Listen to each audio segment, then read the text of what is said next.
So as we move along in chapter 1 or the introduction, depending on which format of the book you have, we come to 10 ways to keep an open mind. This originated from me asking myself, what can we do to improve our ability to learn things, to internalize things, to really understand things, which led me to another question, which was, would it be more effective to understand the barriers we have in place which prevent us from learning? I think that that is absolutely the case, and so I found it better to start with what are some common things that prevent us from learning? How can we unlearn bad things?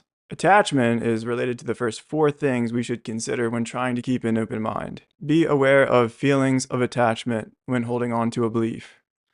It seems necessary to go over some of the physical processes involved in attachment so that we know what to look out for, because the real issue is that we become attached to ideas. And so the following may be an oversimplification of the physical processes involved in attachment, but going too deep into this subject right now may bore some listeners into not continuing to listen, so we'll try and be brief. Sometimes referred to as the love hormone, oxytocin is a hormone that's produced in the hypothalamus and released into the bloodstream by the pituitary gland. Oxytocin has been found to be released during childbirth, when spending time with family, feeling a sense of nostalgia, coming into possession of an object that we feel a close connection to, like our first car or a childhood blanket, and so on and so on. The hormone oxytocin, therefore, can fuel our desire to experience certain attributes of tribalism.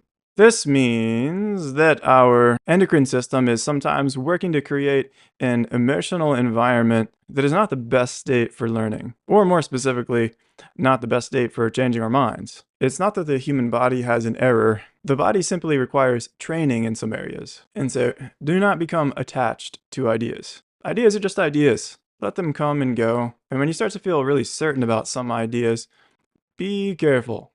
You're in a high risk of not having an open mind.